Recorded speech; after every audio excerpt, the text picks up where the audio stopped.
It's the Real Estate Podcast, brought to you by ANZ Home Loans for financial well-beings. My breakfast was, pretty much a cereal that most people get told is healthy and the just right. A bit of low-fat yogurt on top of that and a glass of apple juice.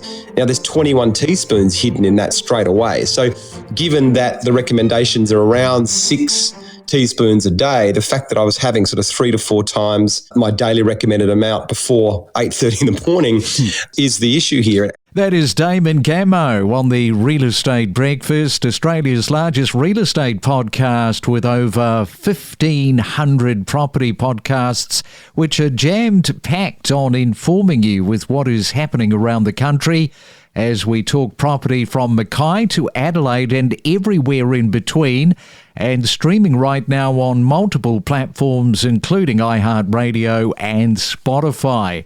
Well, the weekend is back, so too is the mayhem.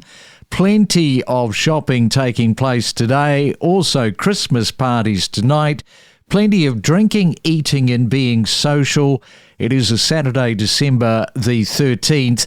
And yeah, with all of the social activities, we do tend to eat and drink way too much at this time of the year. But hey, it is the happy season. We can relax a little. But come the new year, one of your New Year's resolutions might be to lose a little weight. Get into the gym, start to pump some more iron and take better care of yourself. And last year, I watched a Netflix doco from Damon, an Australian filmmaker, about the amount of invisible sugar that we are putting into our bodies without realising it. It's a really smart documentary because he's highlighting all this food that we're eating where we think, there's no sugar in this. And there is not only a lot of sugar. So that had me questioning my own sugar intake.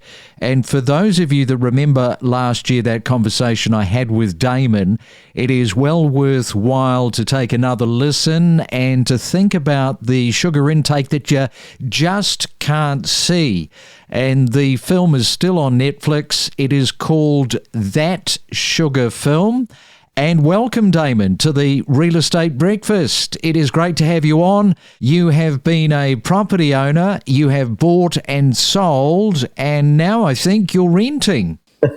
I am, mate. Yes, I was a property owner for about 10 years. I must admit there is a feeling of liberation and slight freedom in not having to front up to that bank on a regular basis. As you can probably imagine, I make documentaries, so it's pretty unusual to own a home when you're making documentaries, but it is nice. I hope to get back in there at some point. So it does come with the freedom, not being beholden to a bank at the moment, and I'm just going to kind of enjoy that for a while and then see what happens in the time ahead. Tell you what, there is a documentary in what has happened to the Australian real estate market. There's a real arc there for a filmmaker to paint a picture. There certainly is, mate. I mean, I think a lot of my focus in the last sort of 5 or 6 years has been on, I guess, the system, the economic system the global economic system, and where we could sort of make improvements, how that system's affected human beings, how it's affected, the natural world. And I think certainly since COVID, we've seen an amplification of some of, I think, the flaws of that system and the architecture, the design of it, that have obviously benefited fewer and fewer people. And particularly that's no more relevant than in the housing market now. And I think, as we can see everywhere, it's happening right around the world, that people are crying out for some kind of change or some kind of redesign or different approach to it that's going to benefit more people, especially our children that are coming through. So yeah, I think it's got to a point where it's a little bit silly in some parts now. Some of the rules and what it's allowed for is creating all these elements that are ultimately undemocratic. If we look right through history, that any time there is this incredible concentration of wealth or incredible concentration of ownership, land ownership or housing, that there is an instability that flows from that. And I think we can feel that starting to bubble up right now. So it's up to us. We've got to decide what kind of future we want.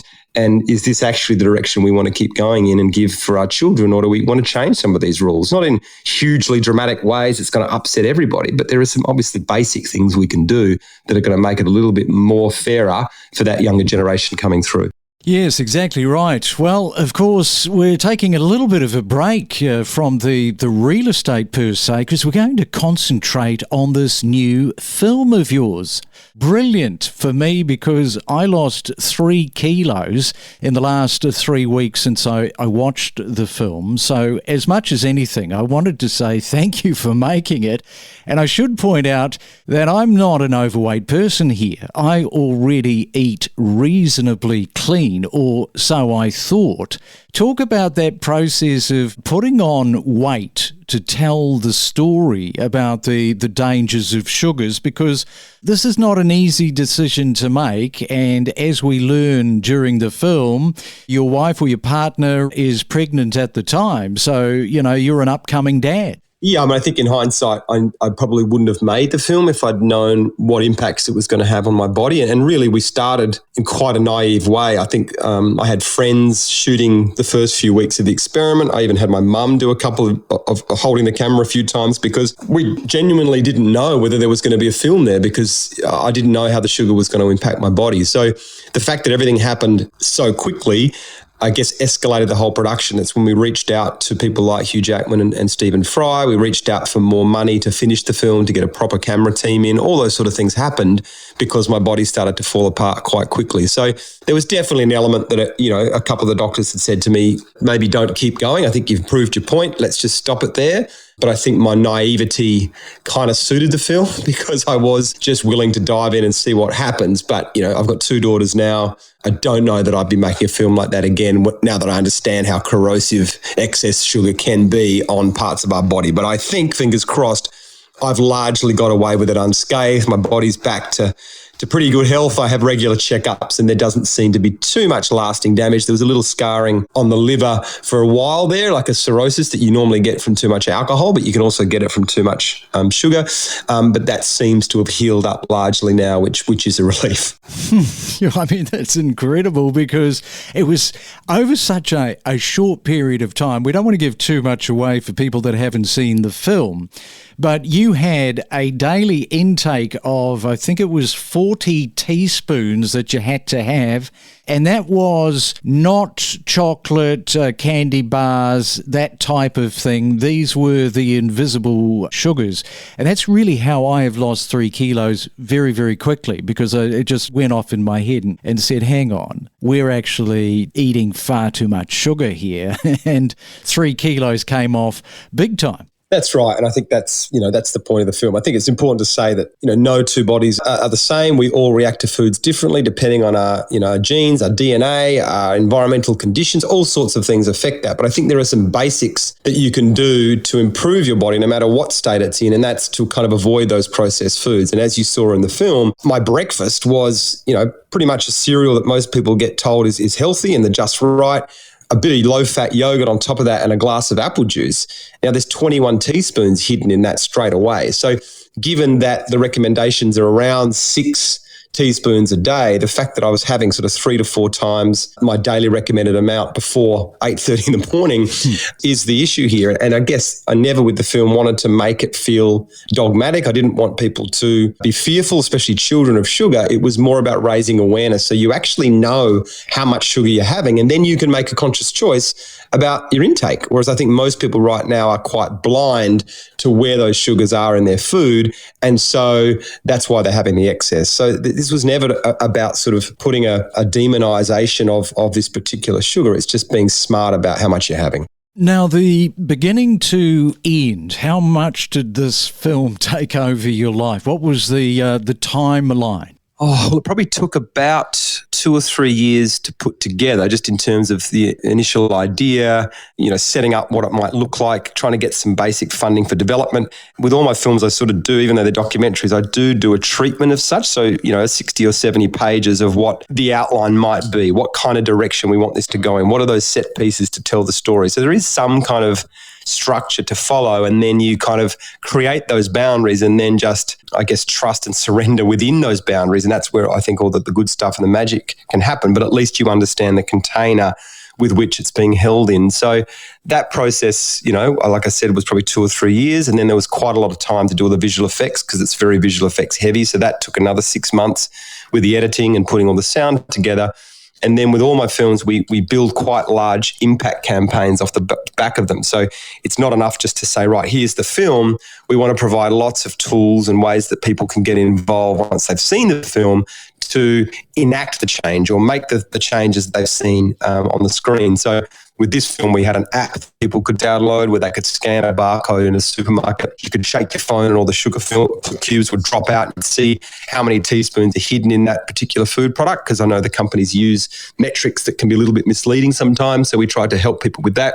We developed huge curriculum materials for schools. So we've had schools right around the world show the film to the children, do the various learning activities that are associated with the film, whether that is learning how to read labels or to go and do an audit of your own pantry at home. So, that still now has a huge tail on it. There are still schools around the world that are watching the film for the first time in grade 10 or 11 or what it might be. So, again, it's just an example, like I said earlier, of that we can really use stories in a really productive way to make meaningful change in people's lives. And I wish more filmmakers understood their power in this moment, especially where we find ourselves right now and the various things that need to be addressed. Storytellers, I think, are on the front lines there of enacting that change and helping people to see the world in a slightly different way or shift their values so that we can get to that better world that many of us want. And how big of a deal was it for you as a filmmaker to go into the US and do this segment? Because it really did sort of open up the film. And if you drink Mountain Dew, don't give it up. Horrendous amounts of sugar, which you highlighted with the dentist in the US. And I thought you made that point really well. But travelling to another country, that ain't easy. There is a cost to all of that, and sometimes a logistical nightmare. Yeah, I mean, it's not easy, but especially when you're trying to eat 40 teaspoons of sugar at the same time, and especially the mental effect, that was quite strong after a while. But, it was a pretty reduced crew. It was just me and a cameraman, and he was doing the sound as well, and we were just shooting on the fly. But it just felt really important to go there because I think, obviously, America is the capital of many of these large food companies, and certainly their food system is a great example of, what happens when we prioritise profit over people's health, and it's just caused an absolute disaster right across the country. And then a lot of those values and learnings have spilt out into other countries that have followed that lead. And that's why we're seeing the horrific health crisis that we're in right around the world. Anyone that embraces a Western diet now has severe metabolic problems, severe obesity issues, and all sorts of other symptoms that come off the back of that. So it just felt like we had to go there. That was sort of the HQ, global HQ of what we shouldn't be doing. And the film had to visit there at some point. So what is next for you? What are you up to at the moment in terms of filmmaking? So I'm just about to release a new film. I think I've sort of changed direction a little bit and taken some of the learnings from the sugar film in terms of that, I guess, slightly more playful, optimistic, hopeful storytelling and use that to sort of some of our ecological challenges. And so I've just done a film with 8 children who I took across Europe. I drove them across Europe in a yellow bus. So they're 8 children from 8 different countries, aged between 10 and 13. And they're called the Future Council. And I got them to meet the heads of huge companies like Nestle, and ING Bank, and they got to share their concerns about the future, but also find ways to collaborate with some of those organisations about designing services or products that are going to benefit their future. And it's very beautiful. The children are quite incredible. They're very articulate. And again, it was sort of it's an adventure film. What was nice about it was that I wasn't sort of front and centre, so it was nice to actually have to craft the stories of 8 other people throughout the film, but the children are just so funny and engaging that it was a real delight to put together, because you just point the camera at some of these kids and they're instantly watchable. So it was a very different process to put together.